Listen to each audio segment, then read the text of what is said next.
Good evening, guys. So, today we'll be talking about annulment of marriage. I'm sure that you must have heard about this term before also, but in order to just give a quickie overview that what exactly annulment of marriage is, I am sharing this video with you all, guys. So, as per legal terminology, the term annulment refers to making a marriage null and void. It means that the marriage has never taken place. This is the main difference between divorce and annulment of marriage. That in divorce, spouses end their marriage, but in annulment, they claim that the marriage never took place.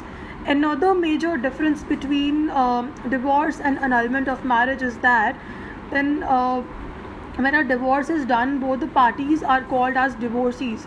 Even in their passports, you have to mention that both the parties are divorcees.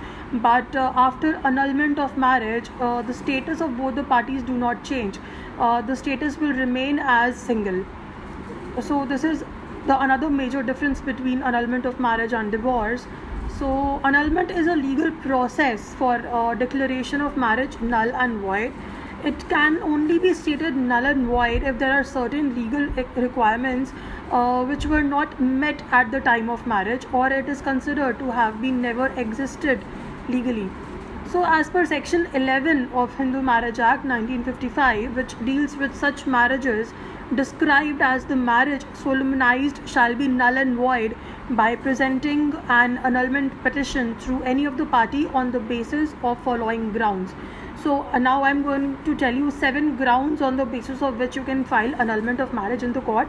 So if you satisfy or if you fit under the ambit of these 7 clauses, you don't have to go and fight for divorce in the court. You can file for annulment and your status will remain single. The court will declare that the marriage had never taken place.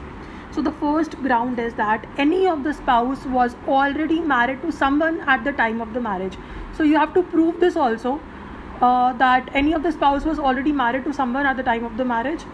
Second ground is any of the spouse was young to get married or marries without the consent of the parents. This is the second ground. Third is any of the spouse was under the influence of drugs or alcohol at the time of marriage. Fourth is any of the spouse was mentally incompetent. Fifth is if the consent was obtained through fraud or force. Sixth one is any of the spouse was physically incompetent to get married. Basically, he or she is unable to have sexual intercourse. And the last one is that the spouse is sentenced for a term of a life imprisonment. So these are the 7 grounds. If you fit under this ambit, you don't have to go for divorce. You can claim annulment of marriage also. Thank you.